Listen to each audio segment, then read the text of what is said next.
Fee వసూలు విద్యార్థుల నుంచే 2026-27 విద్యా సంవత్సరం నుంచే చేసుకోవచ్చు. సో హైకోర్టు ఏకసభ్య ధర్మాసం మధ్యంతర ఉత్తర్వులు. పిటిషన్ వేసిన 15 కాలేకే ఈ విసులుబాటు. తుది తీర్పు భిన్నంగా ఉంటే ఫీజు వాపసు ఇవ్వాలని స్పష్టీకరణ. కోర్టు పెట్లు ఎక్కేందుకు సిద్ధమవుతున్నటువంటి మరిన్ని కాలేజీలు రియంబర్స్మెంట్ బకాయిల కోసం ప్రైవేట్ కాలేజీల పోరుబాట అంటూ చూస్తున్నాం. సో ఇది చూడండి ఎంత దుర్మార్గమో. ఫీజు వసూలు ఆ విద్యార్థుల నుంచే తీసుకోవాలి. అదే ఫీజు రియంబర్స్మెంట్ అని చెప్పేసి ప్రభుత్వం చెప్తే పాపం విద్యార్థులందరూ కూడా డబ్బులు లేకుండా చదువుకున్నారు. డబ్బులు లేకపోతే ఫీజు రియంబర్స్మెంట్ చదువుకున్నారు. ఇప్పుడు సర్టిఫికేట్ లేకుండా కాలేజీలు మోసం చేస్తా ఉన్నాయి. కాలేజీలు ఏం చేయాలి? ప్రభుత్వం మీద తీసుకురావాలి. ప్రభుత్వం చేతులు ఎత్తేసింది. విద్యార్థుల జీవితాలు రోడ్ల పడ్డాయి. సో ఎంత దుర్మార్గంగా ఉందో. ఇప్పుడు ప్రభుత్వం నుంచి వచ్చే బకాయిలు తీసుకుంటారు, విద్యార్థుల నుంచి ఫీజు వసూలు చేస్తారు. డబుల్ అన్నట్టు అంతా. అంటే దీనికి ఇది ఎంత విద్యార్థులను ఏ విధంగా ఇబ్బందికరంగా పెడుతుందో ఒకసారి గమనించండి. ఒకవేళ ఫీజులు చెల్లించకపోతే డబ్బులు ఇయ్యరట, సర్టిఫికేట్ ఇయ్యరట. మరి దీన్ని ఎక్కడ పోతున్నాం? అసలు ఫీజులు వసూలు చేయాలి, విద్యార్థులకు వసూలు చేయాలని చెప్పేసి హైకోర్టు ఎట్లా చెప్తుంది? విద్య అనేది హక్కు కదా, ప్రాథమిక హక్కు కదా. విద్య అనేది ప్రాథమిక హక్కు, ఉచిత విద్య అందించాలి కదా ప్రతి వాళ్ళు. సో అదొక ఎన్జిఓ సంస్థ కదా. ఎంత దుర్మార్గంగా ఉందో ఒకసారి చూడండి. కాలేజీలో ఫీజుల వసూలు ఫీజు రింబర్స్మెంట్ పై హైకోర్టు శుక్రవారం కీలక ఉత్తర్వులు జారీ చేసింది. 2026-27 విద్యా సంవత్సరం నుంచి ఫీజులను కాలేజీల యాజమాన్యాలు విద్యార్థుల నుంచే వసూలు చేసుకోవచ్చని జస్టిస్ జువాడి శ్రీదేవి నేతృత్వంలోని ఏకసభ్య ధర్మాసనం ప్రకటించింది.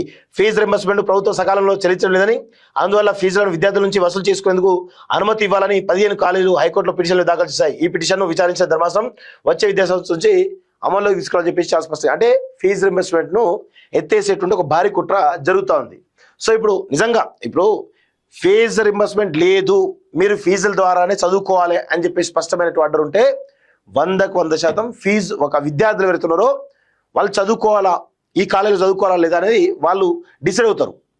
ఇప్పుడు ఫీజు రింబర్స్మెంట్ అంటే ఆ ఫీజు రింబర్స్మెంట్ ఉందని చెప్పేసి చదువుతున్నారు, చదువుకోవడం వల్ల వాళ్ళు ఎదుగుతున్నారు. ఇప్పుడు ఫీజు రింబర్స్మెంట్ లేదు, ఫీజులు కట్టాలంటారు. సో వాళ్ళు వేరే ఆల్టర్నేట్ చూసుకుంటారు. చిన్న కాలేజ్ జాయిన్ కావడమా, ఫీజు తక్కువ కాలేజ్ జాయిన్ కావడమా, లేకపోతే డిగ్రీలు జాయిన్ కావడమా, ఇవన్నీ జరుగుతూ ఉంటాయి. సో హైకోర్టు తీర్పు ఒక రకంగా బాగానే ఉంది, ఒక రకంగా ప్రభుత్వం చేతకంతనాన్ని చాలా స్పష్టంగా చెప్తున్నట్టుగా కనబడుతుంది. ప్రభుత్వం చాలా స్పష్టంగా చెప్పాలి, ఫీజు రింబర్స్మెంట్ ఉందా లేదా చాలా స్పష్టంగా చెప్పాలి. 276 కోట్ల కేంద్ర నిధులు వెనకట. SC/ST ఫీజు రింబర్స్మెంట్ కు రాష్ట్ర వాటా విడుదల చేయకపోవడంతోనే ఉన్నతాధికారుల నిర్లక్ష్యమే కారణం వివరణ కూడా కేంద్ర ప్రభుత్వం. అంటే చూడండి, 276 కోట్లకి ఇంకొక 200-300 కోట్లు కలిపితే ఫీజు రింబర్స్మెంట్ వాళ్ళ ఖాతాలో పడతాయి. ఇప్పుడు ప్రభుత్వం యాడ్ చేయలేదు కాబట్టి 276 కోట్ల రూపాయల SC/ST సంబంధించినటువంటి ఫీజు రింబర్స్మెంట్ వాటా అవుతుందో అది వెనక్కి పోయిందట. 276 కోట్ల రూపాయలు.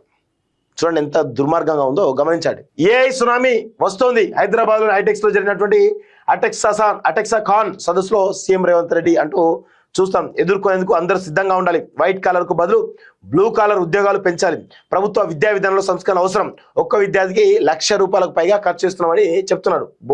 గ్రేటే.